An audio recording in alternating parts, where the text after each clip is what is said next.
Good morning, folks. This is Todd Coburn of Cal Poly Pomona with a supplement to Lecture 3 of Aero3261. Let's start by taking a look at this section. Now, we've talked about running loads. We know that the running load is simply going to be, like let's say we have a piece like this, a rectangular piece subjected to an axial load. You can see the running load is just the force over some kind of a length. In this particular case, that would be this dimension h. So P over h would be our running load. And the stress is just going to be N over T. Now in this particular part, we see this force, this part is subjected to an axial load P. So we take a look at this cross section and we see it's like this. So what we need to do is, what's the length? How do we tell the difference between a length and a thickness? Well, a length tends to be bigger than a thickness. So let's do this. Let's go and we're going to turn this into a flat part. So let's take the center of this flange and let's rotate this part this way, right? And we'll take the center of this flange and we'll rotate this way. We're going to end up with a part that looks like this. Okay, so what we end up having here, so you'll see here, if the width of this part is A, the dimensions are A, B, and C, you're going to notice this dimension then, from here to here, is just going to be, that is going to be C minus the thickness of B over 2, right? And this dimension from here to the center of there to the center of here, that's going to be B minus T of C over 2 minus T of A over 2. And this little dimension here from here to here, and I'll write it over here, is going to be A minus the thickness of B over 2. Okay, those are our three dimensions. Therefore, our running load would be, on this part, would simply be the force divided by that length, which is C minus T of B over 2 plus B minus T of C over 2 minus T of A over 2 plus A minus T of B over 2. You see that? Now, if these are all the same thickness, then you got a half thickness here, a half thickness in those two places, and a half thickness there, right? Other parts are the same. So since this is a axial load, that means the stress on this part is uniform. Since the stress is uniform, then the running load is simply that force over that distance. What then is the stress? It is just P over A, which is N over T, which means you can take this force divided by the area of this thing, or just take that N that we just calculated divided by the thickness, and that will give you the stress at any particular point. Does that make sense? Okay, so that's how running loads work. All right. Now, so remember, when we're talking about stress concentrations, what we're usually going to be doing is, so if we have no disruption in stress, like if you look at this part right here, we see there is no disruption in stress. That part has no change in geometry. That part is a constant section. Therefore, the stress concentration factor is 1, which means when you take the net stress, which is just the area, and multiply it by the K, your max stress is the same as the net stress. There's no stress riser in this part to increase the stress. But anytime you have any kind of cutout, we're usually going to use F net, which is the minimum, the stress on the minimum section. Now there are exceptions to that, like when we're using the far field stress for something that's semi-infinite in size, or the nominal stress when there's some characteristic that changes the stress distribution even before we get to calculating our stress concentration factors. Okay, let's take a look at a part like this. So we take a look at this, we see it looks like we have an angle which has two different cross sections, which means we're changing cross section from this end of the part to that end of the part, okay? Now if we take a look at our handbook, we thumb through Appendix C and we don't see anything that looks like this except for we see this part here is the closest looking thing in our handbook. If we had a part that were flat going from one dimension D to another dimension big D, then we could use this approach.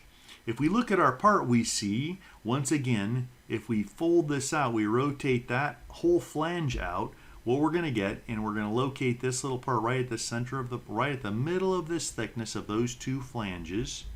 So let's look at the end. We're going to see, if we redraw our part, we've got an angle that looks like this,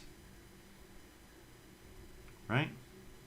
And at one end it has a small dimension, at the other end it has a large dimension, and we see we've got some radius calls outs for those also. So if we go ahead here and we locate this right in the middle of this thickness, and we're going to now rotate this downward, then what we end up with is a part that looks like this. You see that? Now this dimension here is going to be, it looks like that dimension is big H minus T of flange B over 2. And this dimension here is W minus the thickness of H over 2. You see how that works? And then these two area lengths are even smaller. So what we see is we end up with a part now that looks like this. We have a part that's going from this dimension to this dimension. We have this little radius R. We have this dimension here, which is calculated right there. And we have this dimension right here. Excuse me. This dimension here is actually this plus this. You see that? This dimension over here will be H minus the thickness of B over 2 plus B minus the thickness of H over 2, right? And this one is that plus that, okay? Now we have our new part. We have this dimension and we have this dimension and we have our radius.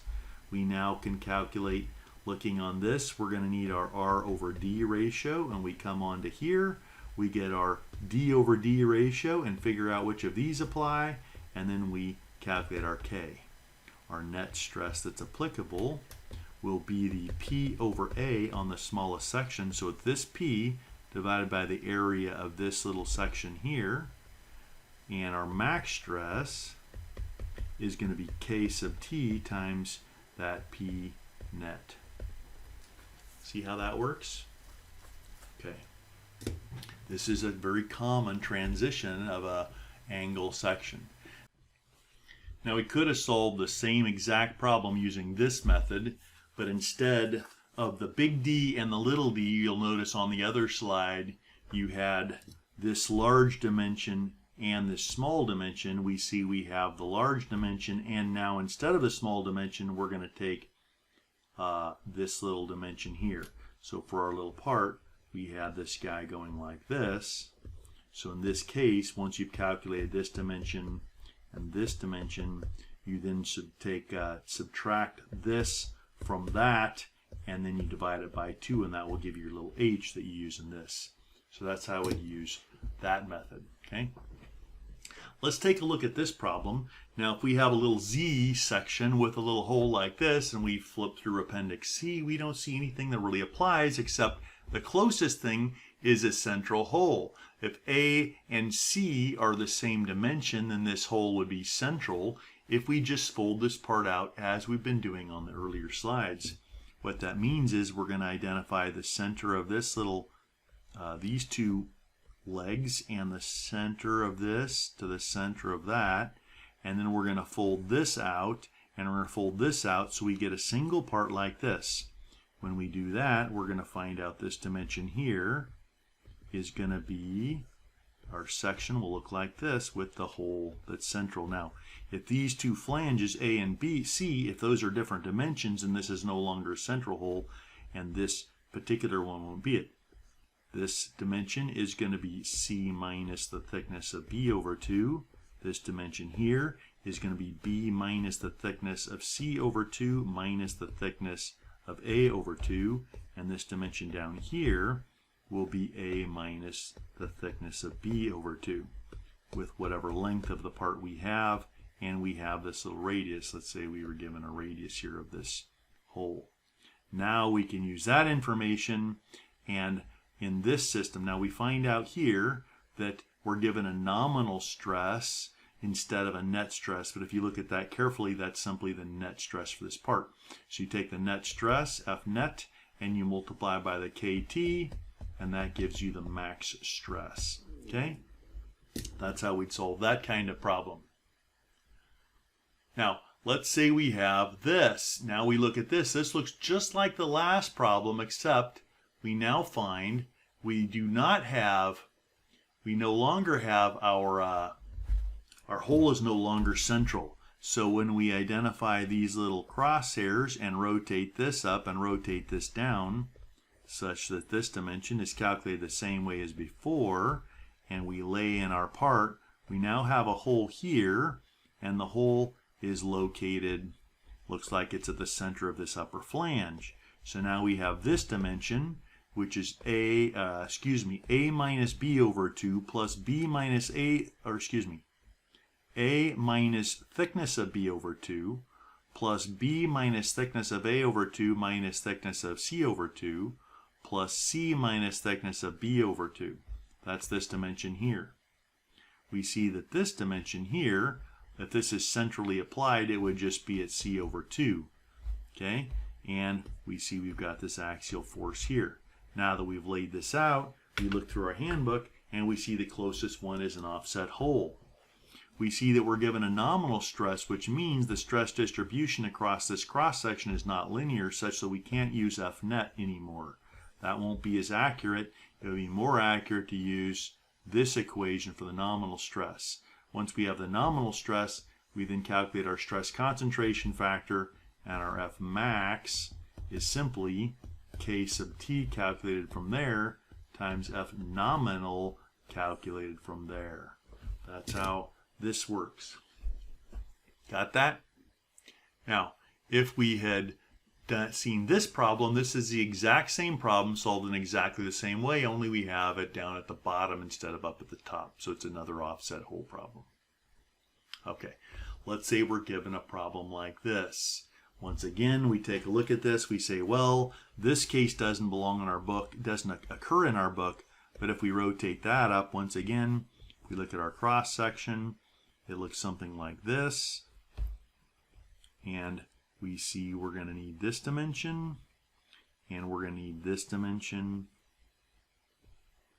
and we're going to need this dimension. That means our new plate will look something like this.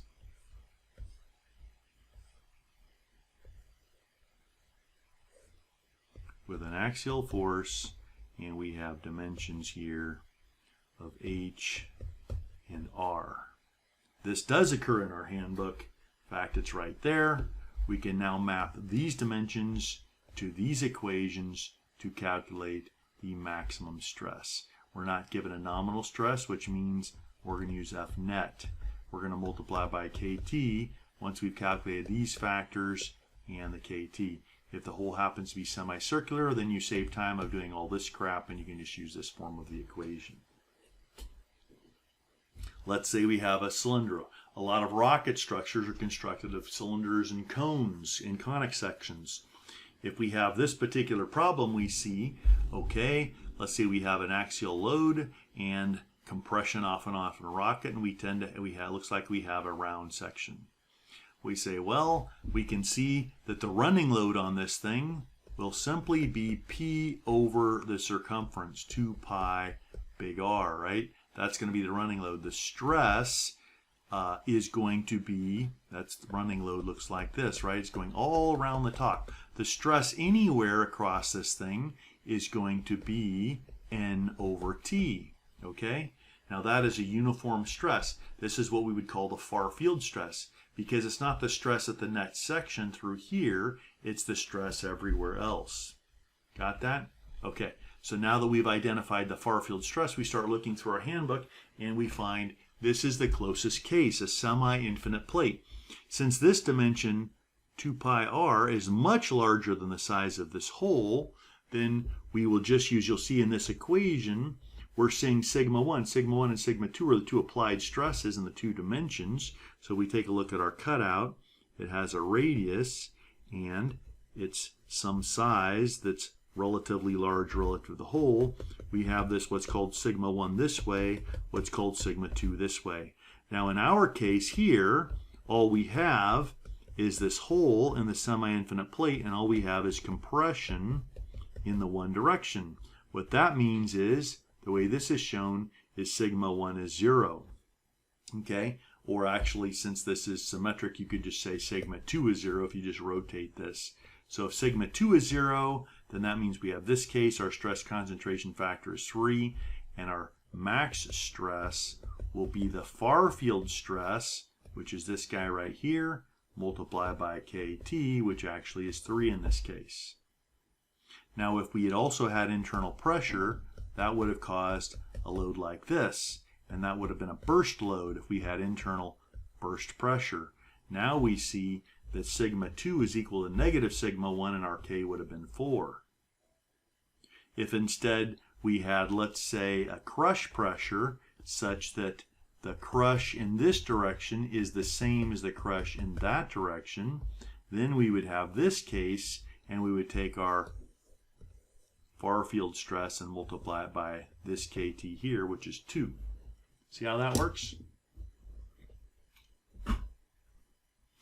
Let's say instead we have a cylindrical structure with a elliptical hole. Well, once again, our running load is going to be P over 2 pi r, and our stress, our far field stress, is simply going to be N over T.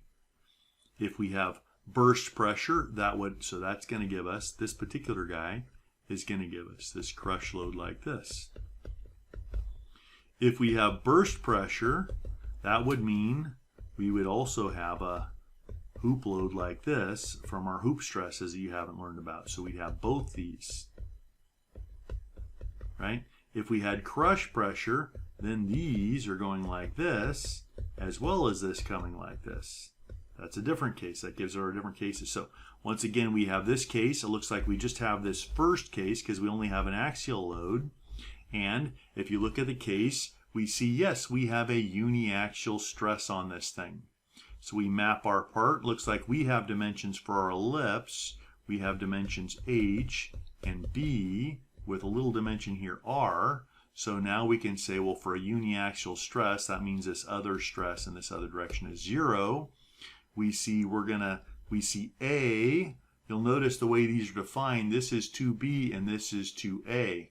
So actually, that means in our case, 2B equals B, so B is going to be our B over 2. And A is going to be our big H over 2. You use those values along with R in these equations to get the max stress. If we had had a biaxial stress, which means these two stresses were equal, then we would have used these. We wouldn't have needed R at all. If we had one where we've got one of the stresses going one direction and the other stress going the other direction, for example, this case, then actually with our oblong piece, then we use this last case here to get our stresses. Okay? Let's say instead we have an a rectangular cutout, like on the delta 3 and 4 interstage where they had a large rectangular cutout. In this case, once again, our N is simply P over 2 pi r. Our far field stress is just N over T.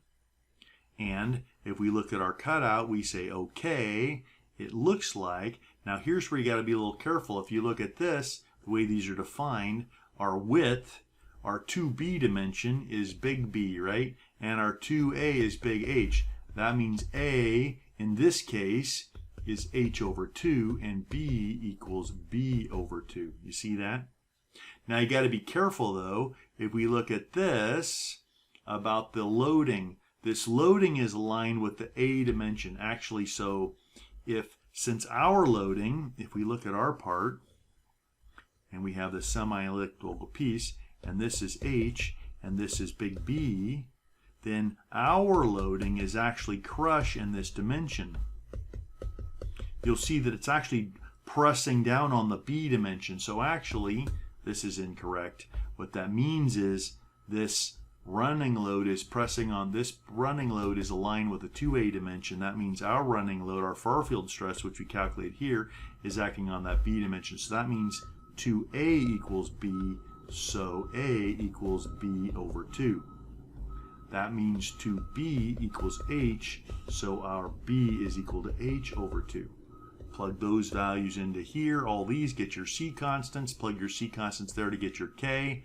Then take your K, multiply it against your far field stress to get the peak stress near the cutout edge.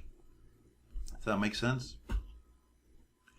Let's say we have a fuselage and it's got multiple skin splices, and let's say a typical skin splice has holes. Now a lot of times we'll neglect the stress concentration factor on holes because if they're filled with rivets, the rivets cause a little compressive stress, which is beneficial, and it means we have to, if we have a tension, we have to overcome the compression stress before we get any additional tension stress. But let's just pretend that we're treating those like old open holes. If we did that, we look at this case, we say, wow, how do we account for these? We're going to need the far field stress, which once again is just going to be N over T. And once we have that, we're going to have to go and look in our handbook. We look in Appendix C and we say, well, the closest thing to this condition are these two cases. Now, if you look carefully at 12A and 12B, you see for 12A, we see sigma 2 is 0. That means this is all 0. That means we only have sigma 1. That means that the loading is aligned with those holes. In the 12B, we see sigma 1 is 0. That means this is 0. And that means the loading is perpendicular to the line of holes. If you look at this, is our case parallel or perpendicular to the line of holes? It looks like this is the appropriate case. You see that? Therefore, we're going to take our far field stress, sigma 2, that's this guy, and we're going to calculate our K sub T based on the radius of those holes, and that gives us our max stress. Now in this particular case, we see now we go to the same set of tables, but now we see that our load is now running along the holes, right? This other component is 0. Therefore, we're going to use this to get our KT. Once again, our net stress, or our far field stress, is simply N over T. That's what we plug in. Our max stress now is just going to be our far field stress times K sub T, where our far field stress is this and our K sub T comes from here. That's how you deal with those kinds of problems. So that's a little deeper look into how we analyze stress concentrations for real structures.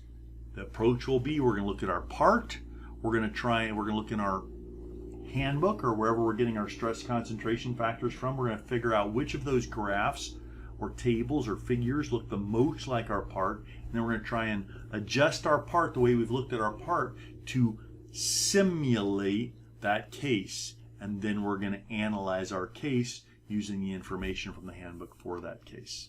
Got that? Make sure you understand that this is an important skill to learn for practical structural analysis. Enjoy.